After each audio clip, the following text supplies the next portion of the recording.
So, it's a weird camera angle. Okay. This is gonna be a medium video, I don't know. I wanna talk about hatchets versus axes and Swedish axes. Granfors, Brooks, Hultafors, etc. Are they worth it? So let's get into it. Alrighty.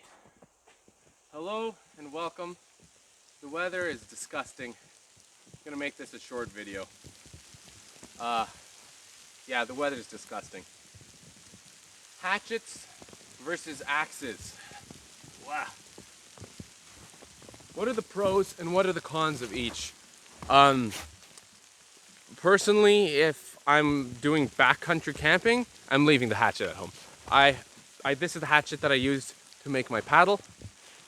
I really don't see any reason to take this with me when you have a proper full-size axe. When I'm talking about a full-size axe, this is the size that I mean. I'm not talking about a long splitting axe or a felling axe. It's just overkill. This is perfect. The reason for it is because a lot of the work that I do, and you can probably even tell a little bit from the wear pattern on it, but a lot of what I do, I hold it right here. Same as I would with the hatchet. Which means that this axe is perfectly capable of doing all of the fine work that a hatchet would do. The advantage to this over a hatchet is that you can also use it to fell a full tree. And I think, because I wanted this video to be hatchets versus axes and Swedish axes, are they worth it?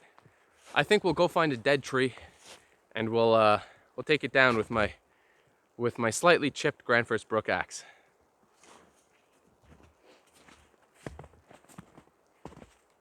Okay, that being said, there's nothing wrong with a hatchet. It's just, you know, my preference. Whee!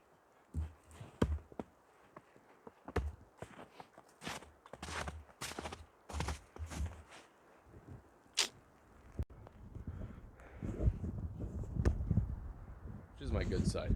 I don't have a good side. Okay, that'll have to do. So, the continuation of this video. Anyway, so we are off to find maybe a dead tree to take down, maybe a fallen tree, and we'll just buck it. We'll see. But point is, I want to give a few of my thoughts on Swedish axes. Specifically Granfors Brook, because that's the one that I own. I'm not going to go spend several $1,000 amassing a collection. I have many axes. I have double bit axes. I have cruiser axes. I have felling axes. I have a Pulaski. This is, in my opinion, the best size. The Scandinavian forest axe is the best size for what I use it for, which is for backcountry bush camping kind of stuff. Again, is it worth the money? Yes and no. It's a very good axe. I have sharpened it many times. I've chipped it many times. It sharpens very easily. Yeah, it's a great axe. I worked as an arborist for a little while, so I have a reasonable amount of experience in this field. I'm not just some guy on YouTube who bought an axe and claims to be a professional. I guess technically I was a professional when it comes to axes and chainsaws and all that sort of stuff. But is it worth the money? It's up to you. In my opinion, for backpacking, canoe tripping, this size of axe is ideal. It doesn't have to be an expensive one like this. But if you're convinced already that you're gonna buy one of these. Yeah, you could do a lot worse. It's, well, hopefully a lifelong tool, but I guess that's up to the individual user. I've chipped it many times. I've sharpened it many times. It stands up to abuse well. It stands up to use well. It stands up to the elements well. It will rust, so you got to oil it regularly. It's gonna rust. It's covered in water. I'm gonna have to take it home and clean it up. I know that. And that's another thing to consider. Those are all things to consider if you're looking at buying one of these. But let's just do, instead of talking about it so much, let's just do a practical demonstration. I see a nice dead standing tree over here. Actually, a couple of them. A couple dead standing trees over here. This guy is dead. That guy's dead. A couple of them. It's hard, almost hard to tell because it's wintertime. You know what? I don't need a lot of firewood. I'm gonna take this guy down. So I'm gonna demonstrate just how good this axe is. Yeah. Okay, you know what? I've had a bit of a change of heart. I was gonna take down one of the larger dead standing trees, but the weather is really bad. It's raining, it's snowing, it's hailing, and also I don't really need the firewood that badly. So oh, that guy's still alive. I'll take down a stump. I'll take down a stump so you get the idea. Deal with it. I don't want to damage the forest.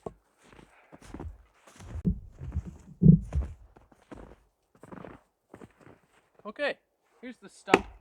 It is hard. It is relatively thick. There's no point dropping a full-size tree, dead or otherwise.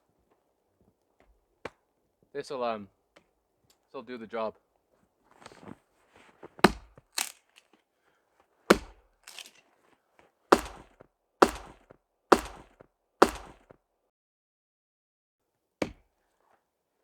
Okay.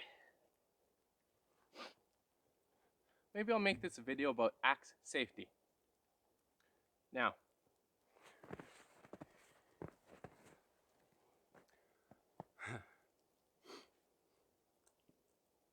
I am physically tired, and so shouldn't really be swinging an axe. That's what they always say. That being said, I'm used to it.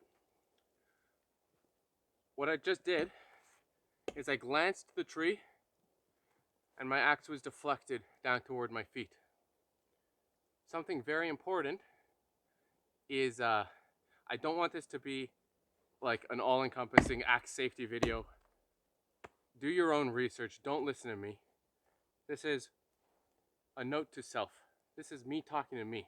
This video isn't for anyone else. Okay, anyway. As I swung the axe and it glanced, I completely missed my legs. And that was, well, my stance was what it was on purpose. I keep a wide stance, wider than shoulder width apart. And the reason I do that is just for that reason. Whenever you're swinging an axe, you want to take a practice miss. You want to say, okay, if I miss, am I going to hit my foot? And you want to stand in such a way that you're not going to hit yourself. Because, you know what? You don't want to hit yourself with an axe. Duh. Okay. Maybe that's the whole video. I don't know.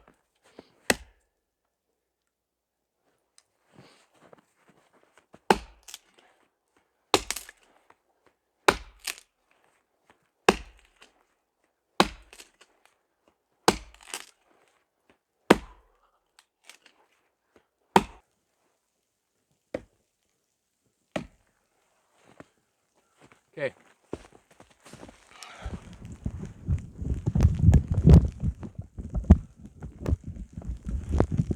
I'm going to level with you all. Cutting this down for fun, just to show people, it's not worth it for me. It's raining, it's wet. I'm going to get packing up soon. because the weather's not good.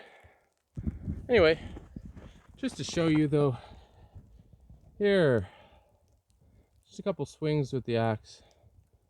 And I don't know, it's an axe. It does stuff. I didn't intend this to be like a me showing off kind of video. This is just me talking. Honestly, it's a bit too rainy for me to want to stay out here and swing the axe. But I've had my axe for probably 5 years or so. I recommend it. She's a good girl. He's a good boy. I don't know. Axe, good axe. Yes. Good axe.